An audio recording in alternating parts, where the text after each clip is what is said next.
Black Faith Forsaken. So after previewing the Black Faith Forsaken, again back to fully Souls-like, and recently I've turned to the Bleak world ready to continue my adventure.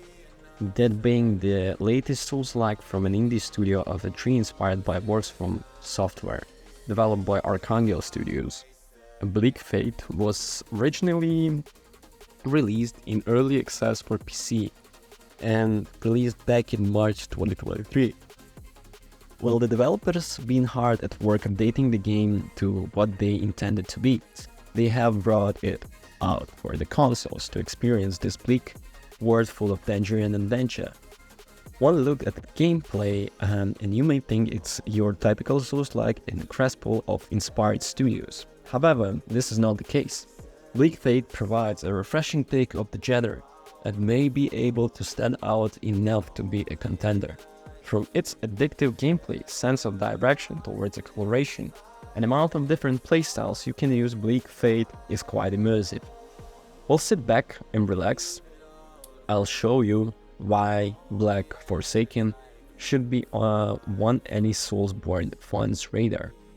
And anyone who played Soulsborne game, you'll know that the game story isn't told traditionally. Bleak Faith is of course no different, with the story being very vague from the get-go. The game opens with a cutscene showing the world alongside the inhabitants. If this doesn't give you much, and once it's time to take the reins, you feel confused about how you got there. From then on, the general premise is to explore the world and survive everything you meet. You'll discover the last remnants of civilization lost in the large omnistructure as wintering body with no name.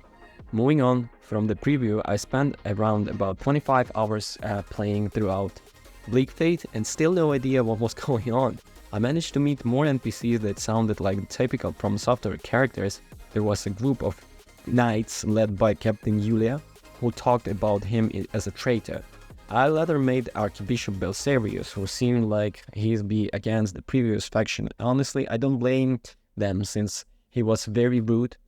Other than them, I never met any other random characters and would only gain knowledge of the world throughout notes I found. They range from diary entries split into parts as one of notes. I never really got into these stories due to their vagueness and just make my own as I continued to my adventure. So the winning formula From Software created is prominent within Bleak Faith. It shares many controls and gameplay mechanics from Soulsborne games. You have the stamina, the health system, perfect blocks, bonfires, non-linear exploration, and much more.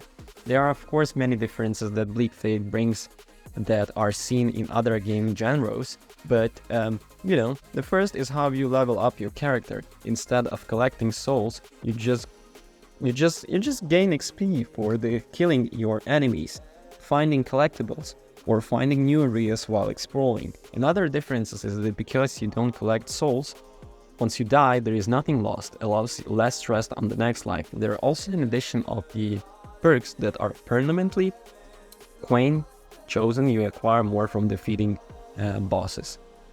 Other changes in the Bleak Faith can be seen at the bonfires, which are real homunculus. You can rest at them to respawn enemies and refill health and flux. Another usage is for fast travels, which you will be doing a lot in the most games in this genre. Now you can't use them to level up since you can freely do it at any time by doing your character menu. However, they are incredibly rare to find, usually one or two being presented on each map. To counterattack with this, the devs created mirages that you can create almost anywhere and act as respawn points. There were some lifesavers in some areas where there were long runbacks from the bosses.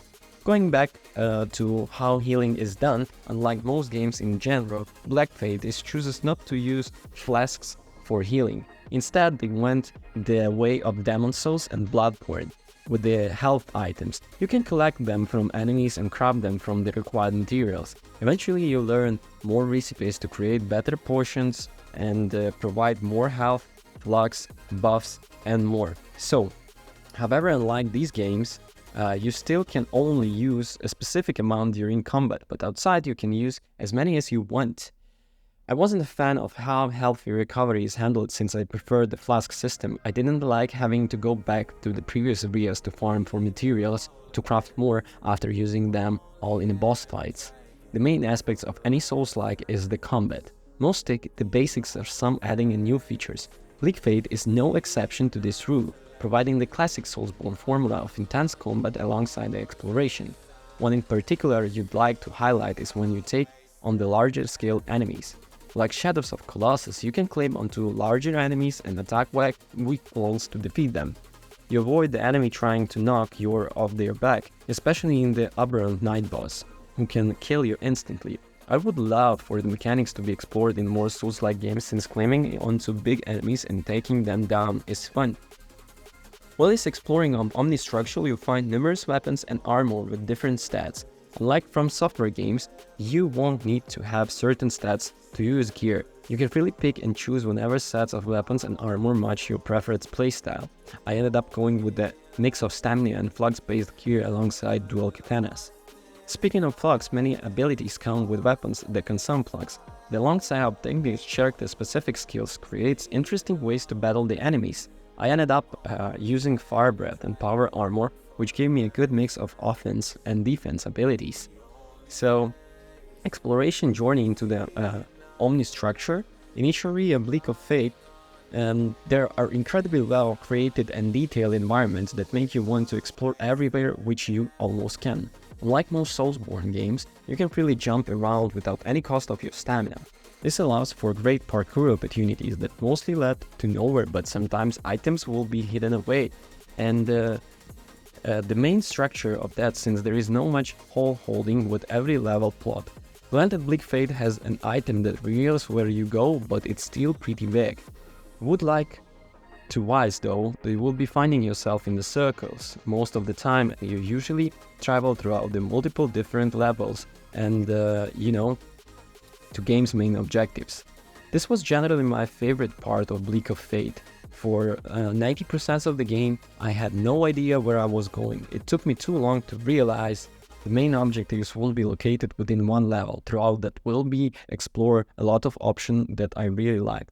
They ranged from a city constant rain to a spooky graveyard and a dark asylum. It was great to see enemies be themed of the most of the areas with only small amount of repeating. I'm going forward to getting back into the game to discover the areas what I have missed. So, in the summary, Forsaken, Bleak Faith, Forsaken is a great addition to the genre, and in fact there is developers created its unique, quite impressive. The exploration alone is honestly enough to start an adventure to the Omnistructure, with the rest of the game being a lovely distraction. Enjoy the thrilling boss fights and immersive arsenal of weapons to use against numerous enemies. And its story made too vague to find, and critical understanding and sometimes technical issues might be get annoying, but Bleak Faith is worth the anguish to see the potential of what Souls-like can truly become. Thank you for watching. Don't forget to rate, comment, and subscribe. Peace.